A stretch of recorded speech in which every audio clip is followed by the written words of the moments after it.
Hello and welcome to Mr. C History. I am, of course, by the Brandenburg Gate. Victory up there with her quadriga and her Iron Cross and Eagle, the symbol of Germany. I am in Berlin for a very short time, so I'm just going to do a real whistle-stop tour, see how much I can cover in just a few hours. So come along and join me.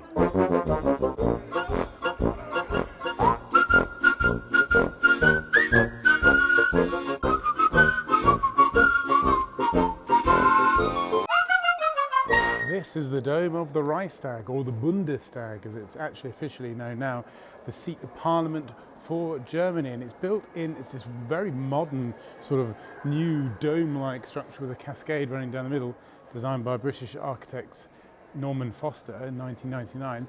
But it's built on the original site of the Reichstag. Now, it's difficult for me to find anywhere nearby actually to film because there's all sorts of building work and stuff. So maybe I might tell you about the Reichstag fire with sort of vestiges and views as we go along. On the night of February the 27th, 1933, the German Reichstag building was set on fire. A Dutch communist, Marinus van der Lubbe, was found at the scene with a box of matches and was quickly blamed, but many believed he didn't act alone. Historians now think that the Nazis likely staged the fire themselves as a pretext to crush opposition. Hitler used the fire to push President Hindenburg to sign the Enabling Act, suspending civil liberties. Thousands of communists and critics were arrested. This meant that the Nazis now had a majority in the Reichstag and so could create the Nazi police state. The Reichstag fire helped Hitler destroy democracy, and he replaced it with dictatorship.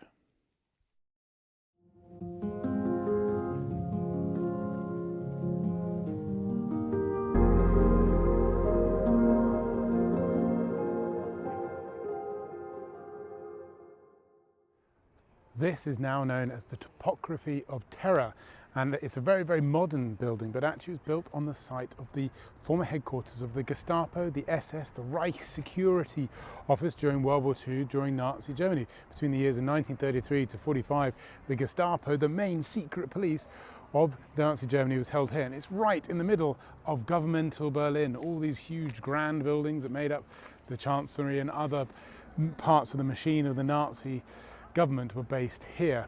Nowadays it is a museum full of rather dark and important and rather grim exhibits. There's also a very large part of the wall here, right up to where it was, just dividing the road up there, and just below here, we'll have a quick look, is also some of the cells, the interrogation cells. These interrogation cells offer a chilling glimpse into the methods of the Gestapo. From petty criminals to political opponents, thousands were detained, tortured and broken within these walls.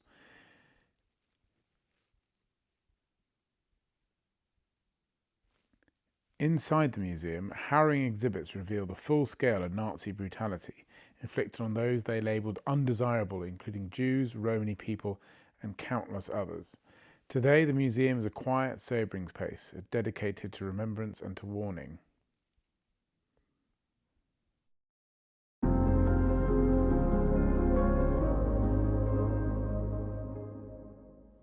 This is Sachsenhausen Concentration Camp, about 25 miles north of Berlin, and this really was one of the first concentration camps. It was opened in the summer of 1936. Indeed, it was opened the first week of the Summer Olympics, the Berlin Summer Olympics. So whilst all that fanfare and great things showing off the world was taking place just a few miles down that way, slave labour and executions was taking place. Now, this isn't quite the scale of the horrendous death camps out in Poland, but about 50 to 60,000 people did die here in Sachsenhausen concentration camp, and it was open all the way up until the end of the Second World War, 1945, and lots of people were killed here. In fact, one of the first persons who was executed here actually was a Jehovah's Witness, who they had declared Hitler as the Antichrist, and so they were made an example of. So it wasn't just a Jewish community, it was also the LGBT community, the Roma Sinti community, etc. No, incredible discrimination from the Nazi killing machine, the SS. They have also preserved the living quarters, where up to 2,000 people were forced to live in unbearable conditions.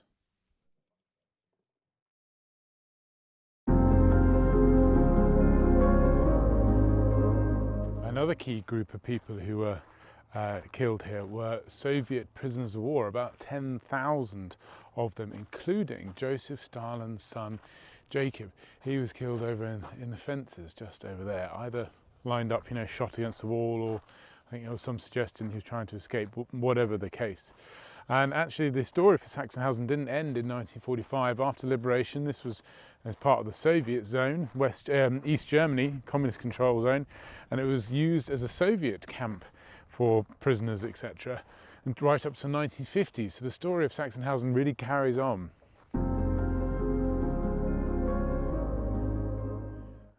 I appreciate I was a little flippant there in trying to look at the difference between some of the places like Auschwitz in Poland and Sachsenhausen here.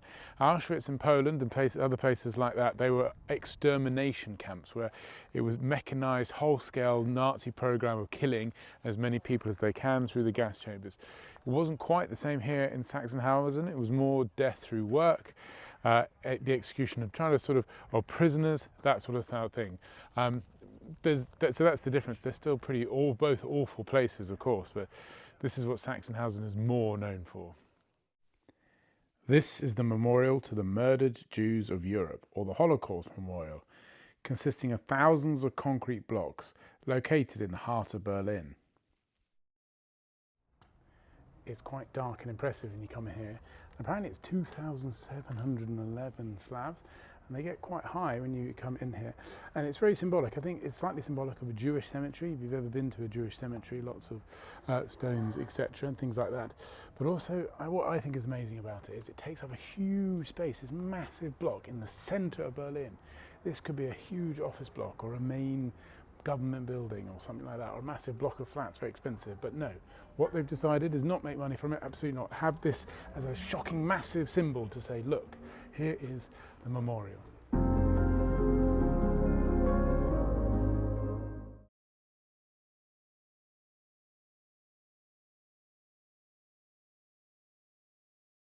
Behind me is where the Reich Chancellery was in 1945, where Adolf Hitler was at the end of April 1945. This is where Adolf Hitler died. Nothing remains. It is now a car park. Should there be huge statues and memorials? Probably not. This is just now what it is. But about 1 in the afternoon, April the 30th, the Russians were just 100 meters down Wilhelmstrasse that way. Adolf Hitler thought that's enough. Just 24 hours, he had married his mistress, Eva Braun, and now he is facing, total annihilation. The Nazi regime is going to collapse. Is he going to face it, to arrest or whatever? No. He decides to shoot himself. There's debate as to where it was, whether it was in the mouth or in the temple. And everyone else in the household also shoots themselves, takes cyanide, a lot of them, including Joseph Goebbels and his 6 children. Now what happens, the body gets taken down into the garden of the Reich Chancellery, just down that way, and he is burnt.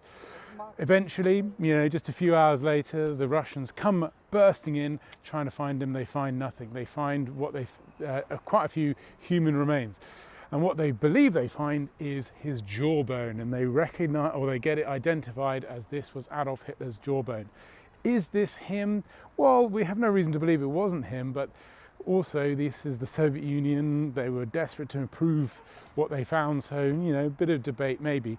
But anyway, what did happen to the rest of those remains? Well, apparently they went off to Russia, and they were hanging around until about 1970, until the Soviets decided to fully get rid of all of Adolf Hitler's remains. But nothing now exists of the Reich Chancellery.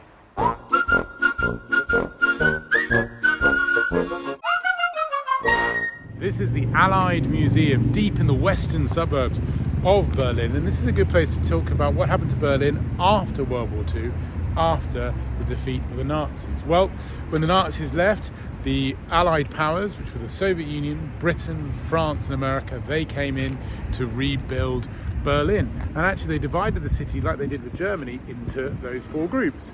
Very soon France, Britain and America joined theirs up to form in West Berlin, but the Soviets thought, maybe not actually, I'm not sure we're going to work with our Western allies, we are going to go our separate ways, communism. And they created East Berlin. And very quickly Berlin divided itself on ideological lines, the West capitalist, the East communists.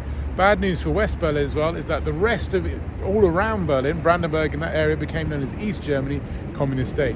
So there's a tiny little pocket of capitalism, of liberalism, stuck in the middle of East Germany where West Berlin was. And in its early days, it was quite fraught, and eventually they build a wall, more on which hopefully later. But behind me is a Hastings plane, which is British, and this came and delivered food and supplies in an event known as the Berlin Airlift. This is where Stalin felt he wanted to crush West Berlin before in its infancy in the cradle. So he surrounded it, blocked off everything, blocked the sewers, blocked the gas pipes, blocked the electricity, blocked the roads. One thing he couldn't block though was the skies. And everybody thought, is he going to shoot down planes? But in the end, he didn't. It was also very beneficial that most of the airfields were in the western sector. So what did they do? The Western Allies flew everything in, the water, the coal, the food, everything, and in one of these planes itself here, which you can go and see. Fantastic. Eventually, Stalin backs down with the blockade and the formalization of West Berlin, and Berlin is divided up until 1989 along those two lines. There's a few other interesting things in that museum there. There's a few flags of the time. There is a great map of the division between West and East Berlin, and there's a really interesting cross-section of the Berlin spy tunnel where people from the West would try and get into the East somehow or send their spy messages across. Really, really interesting. I did actually manage to get inside the Hastings plane. At its height, one of these was landing every 30 seconds during the airlift, and apparently they only had 3 accidents.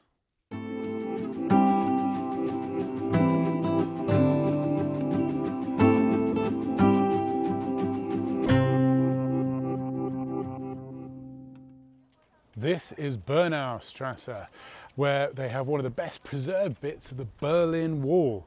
The Berlin Wall was built almost overnight in 1961. It was built by the East Germans, the communists. Why? Well, officially they say it's to stop West Berliners from encroaching on the East, but in reality they were doing it to stem a refugee crisis. Many people were escaping communism, leaving the East, heading to the West, so they built this huge wall. Now I say best preserved because just the other side of that, and you can go up to the museum there and have a little look over the top, they have an amazing preservation of what no man's land would have been. You can see the 2 walls either side. There's sort of a bit where they had put all the anti-tank guards and things like that. There's a guard tower as well with 2 guards looking both ways to shoot anybody. And then of course there's the headlights, the lamps, which would make it bright, as light as day almost. With stopping anybody from trying to escape. They'd also put on the ground there as well something they would call Stalin's grass, almost like a bed of nails, nails poking up from the ground so you couldn't ever run or walk across. Because it doesn't look like the most sturdy of walls, but it's not just the wall, right? It is the no man's land pushed through, and indeed many people did struggle to get through. There's a few examples of people trying to escape and they are shot. So most people who did escape actually did through the tunnels. But they've preserved this place well, this museum here, with lots of interesting, striking images. And the wall divided Berlin in 2, and Berlin's done very well to reunify itself, but there are still vestiges now. This, of course, is the point where East met West. Checkpoint Charlie, one of the most famous checkpoints of the Berlin Wall. There are other ones, of course. This is checkpoint C. There was A, B, C, etc. But this is the one that's really most famous and synonymous now. And only foreigners and dignitaries could actually get through here from the east over there to the west here where I am now. And I think this place is really famous for an event in October of 1961, where on this, street in the center of the city, of a European city in Berlin, over there were Russian Soviet tanks facing this way, and on this side here were American tanks facing that way, and a standoff, getting very close to firing at each other. The moment where the Cold War almost became very hot, and would it have started a Third World War? Who knows? Now it's actually a bit tacky around here, I think, and I know the locals aren't a big fan of it, and they have this sort of large poster. This one's of a Soviet soldier bearing down, and on the other side, of course, is an American soldier bearing down, and they have this wooden cabin of which, again, it's not real. This is all a memorial to it all, but so it's hard to feel evocative around here, to be honest with you. But it is interesting now, standing further back with the American soldier looming over, and on the floor over there you've got the outline of where the wall was and around how this is the checkpoint. This was the bit where you could enter in and where the tensions of the Cold War all the way through the 60s, 70s, even to the 80s, you know, this was the hotbed, Checkpoint Charlie.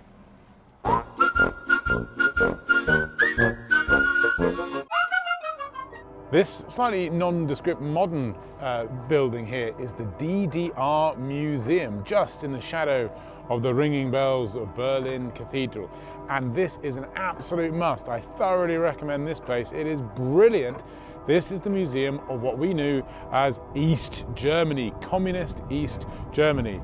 Quick thing, how was the DDR created? Well, I've already said Berlin was split in half between West and East, capitalists in the West, communists in the East. The same true was for Germany as a whole. West Germany, it was the controlled zones of Britain, America and France after 1945, the eastern sector controlled by the Soviet Union. By 1949, tensions were bad, and so the country quite literally split in two between capitalist West, communist East. And life in the East Germany was really very interesting, similar to the Soviet Union, but there are some subtle slight differences. And if you go in there, you get to see an awful lot of amazing things. First and foremost, they have a Trabant, the workers' car of East Germany. Nicknamed the spark plug with a roof, over 3 million of these were made. They were the workhorse of East Germany. Apparently they weren't great to drive, slow and unresponsive gearbox, but I know many Berliners still have a fondness for them.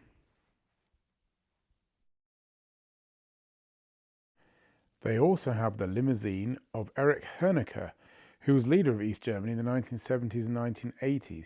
Interestingly, it's a Volvo, which is a symbol of the capitalist West.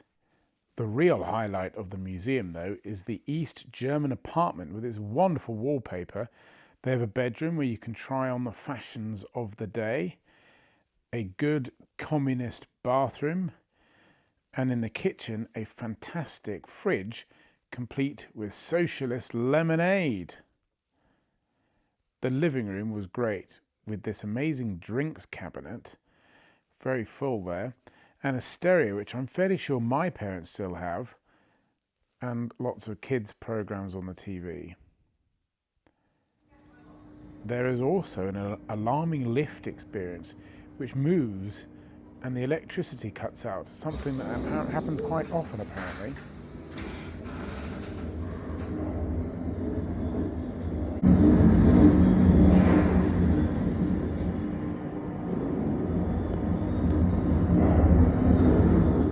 East Germany was also famous for its sporting prowess, especially in the Winter Olympics.